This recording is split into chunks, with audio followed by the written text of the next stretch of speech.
Kaixo, gaur Hernanira etorri gera, Maria Salaberriaren proiektua ezagutzea, bera fisioterapeuta da.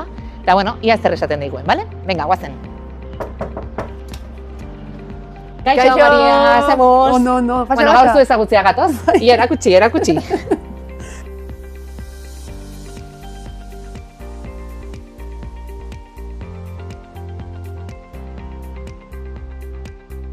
Bueno, Maria, konta iguzu, zeintzean, zer da abian jarri dezun proiektu hau, eta pixka zein izan da zure ibilbidea honea iritsi arte?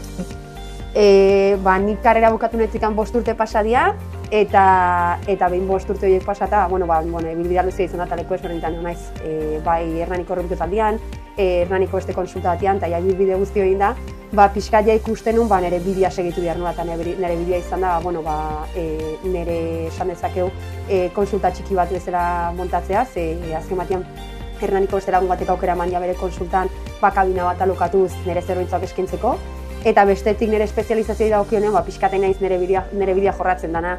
Hasiera batean osteopatia ikasi nun, eta beste alde batik horien ez pixkat fisioterapia inbasiboan espezializatzen, ekografiakin, orratzekin, pixkat sartzen mundu hortan, espezializatuko dana, eta pixkat zailago dana. Zure gana datorren norbaitek, zer topatuko du hemen?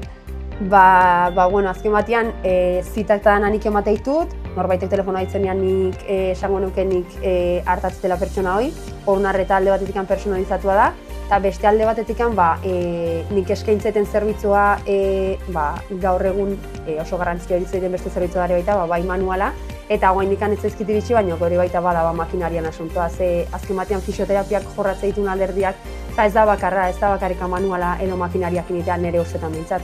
Azken batean globala da, aprobetxatu behar dugu, eskaintzen zigun, fisioterapiak eskaintzen zigun, aukera desberdin horiek, nolabait osotasun batean pazientea tratatzeko.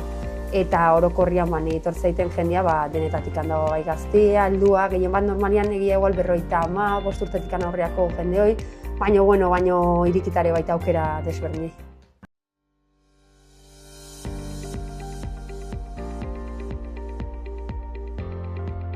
Bueno, Maria, eta zer esango zenioke honea datorren norbaiti?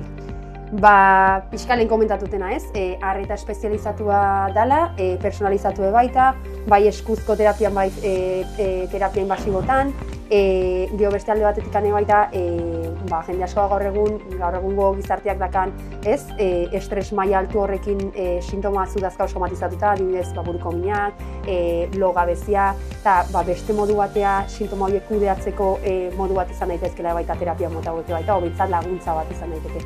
Eta hoxe edozein lesio, edozein gauza izan da, telefono onta idatzi, WhatsApp onta idatzi, eta hemen gaudela Hernanin, Larraun mendikalea behatzin, eta hoxe, eta zertarako idatzi, batea jo, eta egitxe gaudela.